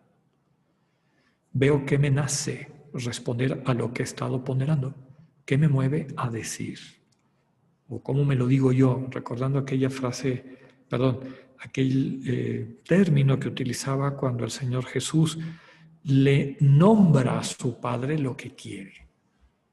Eso es oratio. Esto que estoy viviendo, esto que me está afectando, me mueve a decirte, Padre, si es posible, aparta de mí este cáliz. Pero no mi voluntad, sino la tuya. Y eso nos lleva a contemplatio. Cuarto momento. Dejo reposar, decantar lo que he considerado. No me dejo llevar por la primera impresión, sino que veo si mi experiencia se va traduciendo en paz y armonía, o bien en inquietud y disonancia, ¿no? ¿Estoy en paz o estoy en inquietud? ¿Esto que me está viniendo es respuesta del Padre o es respuesta de mi ego o de mi inseguridad o de lo que fuera? El quinto punto que no siempre podemos vivir, pero es muy útil y muy sano, la colapsio, compartir. Comparto con otros lo vivido y lo consideramos en común. Vemos si podemos llegar a consensos, a unanimidad. Yo diría que, por ejemplo, el acompañamiento espiritual entra aquí, porque un diálogo de acompañamiento espiritual es, o prefigura que tú y el acompañante, o si tú eres el acompañante, tú y tu acompañado, están en sintonía con Dios y tratando de buscar juntas, su voluntad. Entonces, la pregunta de este quinto momento es ¿qué nos decimos y a dónde nos lleva? Y el último paso, la acción, es concretar el proceso en acciones discernidas. Pasamos del deseo al propósito, del propósito a la determinación y finalmente a la acción, el paso del dicho y hecho. Pobres de nosotros si el hecho está sustentado en una experiencia de inquietud. ¿Se acuerdan que les decía? Creo que es en la anterior. Aquí. Consolación es claridad, entusiasmo y paz. Desolación es confusión y o inquietud y o desánimo. Basta una de estas tres para que yo ponga entre paréntesis mi toma de decisiones. ¿Me acuerdas de la monjita? Muchas veces habrá visto, esto estaría bueno, esto estaría bueno, pero no tenía paz. Había algo que no había terminado de acomodarse. Y eso solo puede hacer Dios en el silencio. Aplicado a la vida y en este diálogo con la lección clásica de la palabra de Dios, el primer paso implica leer el texto bíblico y entenderlo. La pregunta básica es ¿qué dice? Pero también a la realidad. Percibir la realidad y entenderla, mi momento. ¿Qué me dice mi momento? Perdón, ¿qué dice? Ya me estaba yo brincando el siguiente paso. Segundo, la meditación o reflexión. Me involucro con el texto bíblico. Aquí está la gran contribución de San Ignacio, ¿no? Que nos invita no a estudiar la Biblia, sino a vivir en la Biblia. Aprender a morar en el texto. Composición del lugar, aplicación de los sentidos y atención a la repercusión que eso que estoy viviendo, con todos mis sentidos aplicados, cómo repercute en mi afecto. Afectarme por lo que esa realidad me presenta. Me siento involucrado, voy creciendo en relación y aquí la pregunta es, ¿qué me dice? ¿Cómo repercute en mí, en mi escala de valores, etcétera? Llegamos al tercer momento, que es mi primera respuesta, digamos así, lo que me nace, lo que nombro en aquella nomenclatura de Getsemaní. Cuando es oración con la Sagrada Escritura, es percibir lo que me nace en la voluntad a partir del texto bíblico. ¿Qué emociones me despierta? ¿A qué me invita? En el discernimiento o en esta búsqueda de encontrar la voluntad de Dios en la cotidianidad desde el sentir ignaciano, es qué movimientos de respuesta descubro en mis deseos profundos de cara a la manera como la realidad me ha afectado. ¿Qué me mueve a decir? ¿Cuál es mi primer arranque? Mi primera intuición, en fin. Aquí todavía no necesito esta conjunción del entender, querer y paz. Esa va a venir acá con mayor claridad en la contemplación, contemplatio, búsqueda de integración, de armonización. En la oración con la Sagrada Escritura, contemplatio significa quedarme con la experiencia que se despertó en mi corazón a partir de leer, interactuar y orar, es decir, lo que me nace responderle a Dios. Necesito tiempo para que eso se vaya decantando, para que eso se vaya integrando y finalmente pueda experimentar la unificación de las tres cosas, ¿no? Como les pongo aquí, a veces me quedo con una frase o con una palabra y todo el día la estoy repitiendo, que es lo que hacemos en la oración contemplativa, ¿no? Una palabra que una vez que le hemos entregado al Señor todo, entramos en el silencio repitiendo la palabra. y eso de alguna forma misteriosa va evocando, es decir, nos remite al encuentro con Dios, invocando la presencia de Dios y provocando, por la gracia de Dios, ese proceso de integración. Aplicado al discernimiento y a esta búsqueda en nuestra cotidianidad, quedarme con el sentir de que todo lo anterior me causó. ¿Qué he entendido? ¿Cómo me he involucrado con lo que he entendido? ¿A qué me invita? Y aquí está la clave. Finalmente ver si se va asentando en mí un sentimiento de paz y armonía. La pregunta básica es mi posible respuesta. ¿Me deja en paz? ¿Me deja en armonía? Entonces muy probablemente es algo que está viniendo de Dios. La colapsio, ya lo habíamos descrito, es un momento de compartir, puesta en común. Ya sea con tu director espiritual, ya sea con tu grupo de discernimiento, con el colectivo. En familia podemos hacer esto también, desde luego. Es un momento para compartir los frutos que se han vivido en la oración, escuchando con atención lo que el Espíritu transmite a cada uno, para bien de todos. Complemento y profundizo mi experiencia con lo que me comparten, en búsqueda de la unanimidad, de sentir que nos mueve una sola alma. En el discernimiento, es decir, en la aplicación de este sentir ignaciano a la cotidianidad, trabajando en conjunto, compartiendo las emociones experimentadas con aquellos con los que vivo o trabajo o planeo, y poniéndolas a dialogar, tratar de llegar a consensos que nos permitan enfrentar el reto en conjunto, manteniendo esta experiencia de paz y armonía. Aquí la pregunta básica es, ¿qué nos decimos? ¿Experimentamos unanimidad? ¿Nos aproximamos a un mismo sentir ignaciano? ¿Entendemos lo mismo? ¿Queremos lo mismo? ¿Estamos en paz? Y finalmente la acción, que al trabajar desde la Sagrada Escritura y todo este camino de descubrir emociones y cómo aplicarlas en la vida, implica ponerlas en práctica, porque todo verdadero discernimiento y toda verdadera lección divina necesita terminar en decisiones. Bueno, naturalmente termina en decisiones.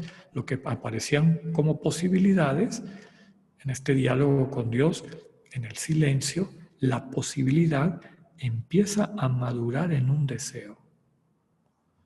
En el silencio, el deseo empieza a madurar en un propósito. El propósito en determinaciones, y una vez que me determine algo, lo único que falta es que lo ponga en práctica. El discernimiento implica acordar la manera de cómo vamos a implementar aquello que se consensa o lo que vamos viendo, ¿no? Y en ocasiones esto implicará encontrar nuevos consensos discernidos y ir dándole dirección a nuestra vida, lo cual en ocasiones implica corregir de acuerdo a esta búsqueda permanente del diálogo con Dios. Queremos que nuestro ejercicio redunde en beneficio de nosotros y de los demás. Es el paso del dicho al hecho, desde el consenso y la unanimidad, desde esta experiencia de integración, de entender, claridad, querer, el afecto movido en esa dirección, la voluntad, y finalmente paz, la armonía que nos da experimentar que todo eso es parte de un proyecto global, esta unitotalidad que veíamos o que tratamos de describir brevemente desde la experiencia de Ignacio en su ilustración del Cardoner, el primer texto que vimos de su autobiografía. Pues hasta aquí lo que tenía preparado para ustedes. Vamos a tener un tiempito para interactuar. No he visto cómo está, creo que en el chat no hay mucho. No sé si alguien ha podido seguirlo o hay alguna pregunta importante. Aquí alguien pregunta. ¿Sí? Aquí alguien pregunta, ¿sabe usted la palabra etimología de la palabra amor? la palabra amor Ajá. en castellano. Híjole, de bote pronto, no me viene. Porque curiosamente, tratando de describir la finura, cuando hablamos de amor desde las palabras griegas de eros, filía y agape, le dediqué más tiempo a eso. Pero en un momento lo puedo buscar. Si me preguntas o me transmites otra pregunta, yo mientras voy buscando esto. De acuerdo a su experiencia, ¿qué lapso de tiempo se lleva este proceso? A ver. Yo creo que los ejercicios ignacianos vividos en un mes ayudan a poder profundizar, sobre todo en este hilar fino, las distintas maneras como interactuamos con la realidad, si la vamos experimentando como algo integrado, si no nos quedamos solamente con esta búsqueda de discursos que nos parezcan claros, pero que no necesariamente repercuten en nuestro afecto y que no necesariamente nos permiten ubicarnos con esta sensación de armonía, de percibir la totalidad del proyecto de Dios, de sentirnos conducidos en ese proyecto de Dios. Yo digo, un mes de ejercicios puede ayudar. Siguiendo también la intuición de San Ignacio, que ni en su época ni en nuestra época todos se pueden dar el lujo de un mes de ejercicios, yo diría un proceso bien llevado, acompañado de la dinámica, digamos, la mistagogía de los ejercicios en la vida ordinaria, que te puede tomar un año, bueno, para tener los básicos. Y como todo en la vida, la práctica es la que hace al maestro. El discernimiento podemos decir que es un arte, conforme lo practicas y lo practicas y lo practicas. Lo que al principio a lo mejor era un ejercicio un poco difícil, cansado de focalizar, etc., se vuelve una actitud. Y entonces, como que la conciencia está atenta de los momentos y circunstancias en los que esta unificación del entender, querer y la armonización de todo como parte de un proyecto global se conjuntan. Y uno le presta más atención a esas vivencias que a otras que no están tan bien integradas, ¿no? Tan consolidadas. Pero toma tiempo, toma mucho tiempo. Claro, varía. Pero bueno, no sé si con esto respondo. ¿Es posible estar en un principio en desánimo ante algo y después del proceso de oración y verdaderamente entender, llegar a un querer decidido que llene de paz? Sí, definitivamente. De hecho, eso es lo que buscamos, ¿no? Muchas veces al inicio ni siquiera tenemos la claridad de lo que queremos. Podemos tener una intuición, ¿no? Aquí la clave es el proceso de toma de conciencia de dónde estoy, cómo estoy ante lo que estoy viviendo, que siento, el poderlo nombrar de bote pronto, lo que me nace, qué es lo que, siguiendo la fórmula esta que utilizaba, si me preguntas a mí, Señor, yo haría esto, esto y esto.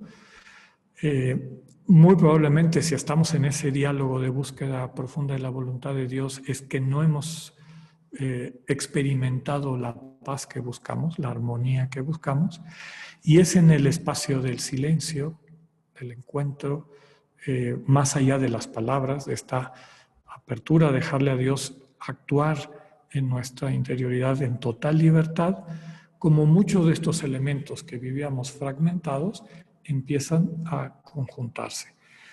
Con todo, no está exenta esta comunicación de Dios de sorpresas. No siempre es que Dios ayuda a que se concilie lo que nosotros veíamos y que a lo mejor no lo veíamos con mucho entusiasmo. A veces nos viene con cosas inesperadas. Acordémonos de San Ignacio, en su momento de ¿cómo se llama? De convalecencia, ¿no? Él tenía su proyecto, él ya se imaginaba lo que iba a hacer una vez que se recuperara, pero cuando ejercitó accidentalmente el guardar silencio y escuchar internamente la voz de Dios, pues Dios lo asombró con emociones que nunca se le hubieran ocurrido. Tal vez la primera vez que leyó cómo vivía San Francisco no se le hubiera antojado muchísimo, pero eventualmente empezó a percibir que algo le gustaba, que ahí había algo, que ahí había algún sentido. A lo mejor en un primer momento desde una visión caballeresca, ¿no? Qué gran caballero, qué integridad, qué entrega, hasta que fue descubriendo que el común denominador de todo lo verdaderamente de Dios es el amor. Y la manera como el amor se va concretando en nuestras vidas, ¿no? Yo siento que, sí, retomando esto, esa paz, esa armonía final, surge de captar cómo podemos nosotros servir a los demás desde el amor dentro de esa realidad que se nos presenta. Encontramos vehículos, caminos viables, concretos, aplicables, de lo que eso significa en lo concreto de nuestra vida, con nuestros dones, con nuestros talentos, con nuestras cosas. Otra vez volviendo a la experiencia de San Ignacio, él tenía muchos talentos que no conocía y que Dios se los fue mostrando en esos espacios de silencio y que él fue corroborando después cuando siguió la invitación de salir y ayudar a las almas. Adelante, Cintia. ¿Cómo podemos comunicarnos con Dios sin todos los pasos? Ajá. A ver, yo sí les recomendaría que empiecen haciendo conscientes los pasos. La analogía que suelo yo utilizar, algunas veces me lo han oído, por ejemplo, cuando explico la actitud teologal, que tiene 8 elementos, no los 5 pasos que están un poquito más sencillos, yo suelo decir, imagínate que es como aprender a manejar. La primera vez que tu abuelito, o tu papá, o tu hermano, quien te haya enseñado a manejar, te sentaste en el coche, ¿no? Y así nerviosón. Y mira, este es el clutch, este es el freno. Ten mucho cuidado porque están muy cerquitas. No le vayas a pasar uno y el otro porque o frenas o matas al de enfrente. Y esta es la primera y esta es la segunda. Y tienes que meter la segunda cuando empieza a sonar así. Y no se te olvide que tienes que estar viendo al frente. Y también los espejos de los lados y el espejo de arriba. Yo me acuerdo la primera lección que tuve, dije, en mi vida. O sea, o veo el espejo o veo esto o qué. ¿Verdad? Y ahora, cuando uno se sube a manejar, todo eso es una actitud. Y el coche se ha vuelto como una extensión de ti misma o de ti mismo. Claro que al inicio uno tiene que hacer el esfuerzo. Bueno, voy a parar un momento y voy a ver cómo estoy. ¿Qué es lo que le voy a comunicar a Dios? ¿Qué percibo? ¿Cómo estoy? Y desde eso que percibo, ¿qué es lo que quiero? ¿Qué es lo que estoy buscando? ¿Qué es lo que pongo en las manos de Dios? De acuerdo a mi realidad, no me lo invento, ¿no?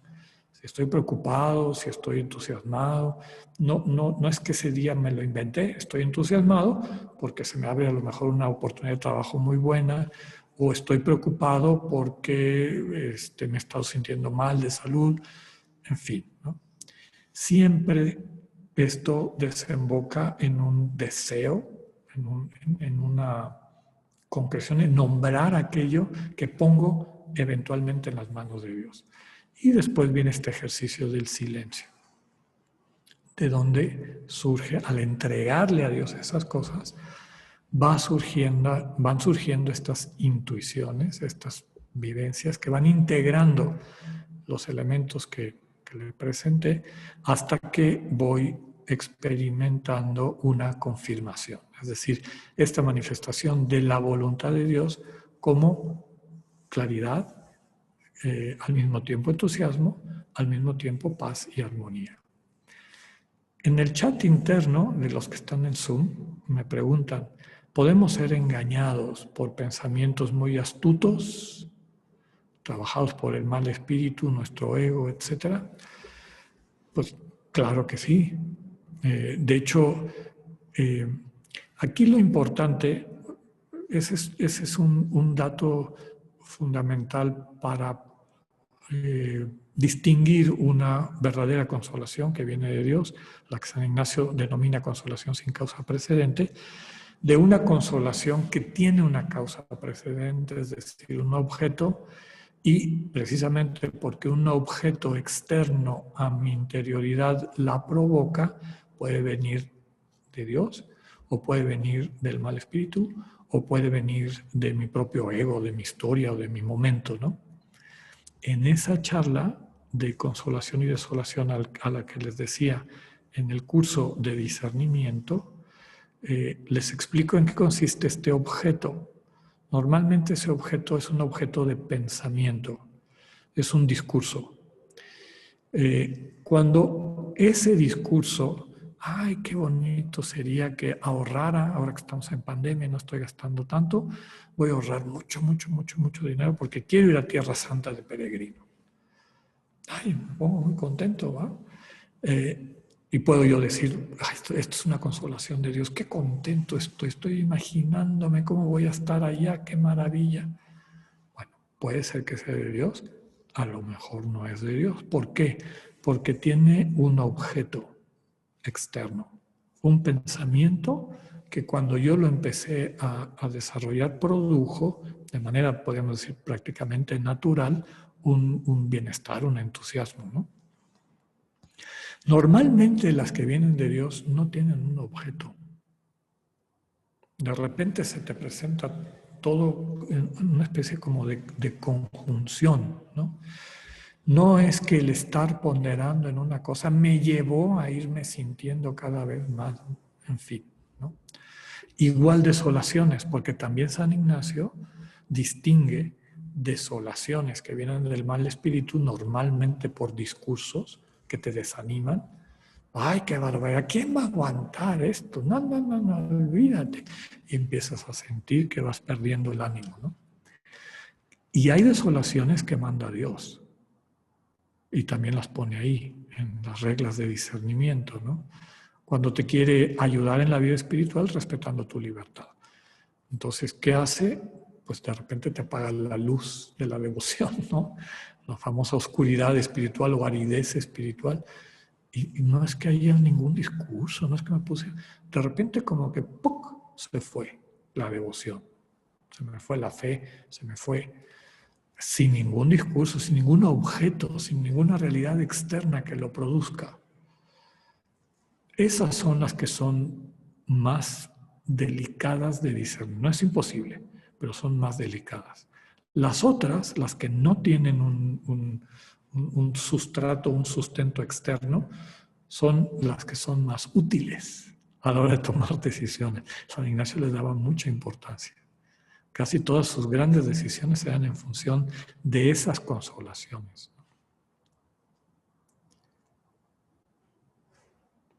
Aquí hay otra. En ese sentido de San Ignacio se puede ver engañado como cuando los pensamientos se tornan más astutos trabajando para el Sí, mal. es la que acabo de contestar. Ah, perdón. Sí, sí, desde luego, la posibilidad de confundirse siempre está presente, siempre. Ya no nos queda mucho tiempo y quiero terminar en algo muy importante. Alguien también pregunta internamente si doy acompañamiento espiritual. Actualmente me es imposible. Pero hay gente capacitada para hacerlo. Una de las grandes apuestas de nuestra provincia mexicana es reconocer, lo cual es parte de nuestra historia, que el don del acompañamiento espiritual no es privilegio de padrecitos, ni de monjitas y monjitos. El Espíritu lo reparte en toda su iglesia. Algunas de las decisiones más importantes de mi vida fueron acompañados por una directora espiritual laica. Una gran mujer que muchos de ustedes conocieron, profesora, además de algunos de los que seguramente están oyendo esto. Una gran teóloga. Entonces, ¿a qué voy? Yo les recomendaría que se acerquen a los centros de espiritualidad donde normalmente se ofrece esta posibilidad, ¿no? Hay acompañantes, hombres y mujeres que pueden escucharles, les darán pistas, tienen un camino ya andado, han tenido un proceso de supervisión para asegurar que efectivamente tienen ese don, que lo aplican correctamente y que les pueden ayudar. Entonces, eso es lo que les recomendaría. Bueno, ahora vuelvo a lo que les quería decir antes de que nos vayamos. Sin un camino de vida contemplativa, la espiritualidad y el camino ignaciano es imposible. Imposible. La compañía nació en el momento en que Ignacio era un ermitaño y en un proceso de introspección que tuvo mucho de tóxico, lo que les comentaba, hasta que encontró a alguien que le dijo, espérate, vamos a hacerlo de esta manera, y le dio pistas. Pero sin esa sensibilidad, sin el desarrollar esa sensibilidad, el resto es imposible. O sea, no podemos brincarnos a los ejercicios si no está restablecida la percepción interna, la vida interior, la capacidad de dialogar con Dios. Por eso Ignacio se tardaba años en invitar a alguien a hacer ejercicios. Con Francisco Javier se tardó 4 años hasta que estuvo seguro que tenía la sensibilidad. Bueno, ahora vienen los ejercicios. Y aún así le tuvo que apretar las tuercas en más de alguna ocasión. Entonces, ¿cuál es la invitación? Practiquen la contemplación. Ejercítenlo. Aprendan a estar en silencio ante Dios. Y después incorporen ese silencio, o de manera paralela, vayan incorporando ese silencio a su diálogo con Dios. Señor, hoy tengo este pendiente, la oración de todos los días. Me preocupa esta persona, Entra en silencio. Viendo de qué manera Dios les va comunicando vida, les va comunicando elementos que les permiten ir dándole dirección a su toma de decisiones, ¿no? Finalmente a su vida. Bueno, pues yo creo que ya. Muchas gracias, Alex. Faltan muchas preguntas, quedan pendientes. Te felicitan por tu nueva misión. Muchas gracias. Muy agradecidos por la plática. Y pues muy agradecidos, Alex. Aquí Federico nos está compartiendo. Básicamente, muchas gracias, Saúl. Agradecerte, ahora sí que sea un reconocimiento virtual, pero con mucho cariño. El Centro Cultural Loyola de Monterrey otorga el presente reconocimiento a Alexander Paul Satirka Pacheco, sacerdote jesuita, por su valioso compartir en la conferencia en línea El Sentir Ignaciano, una visión plena de la vida, llevada a cabo el martes 6 de octubre a las 20 horas. Monterrey, Nuevo León, el 6 de octubre del 2020. Alex, muchísimas gracias por tu presentación.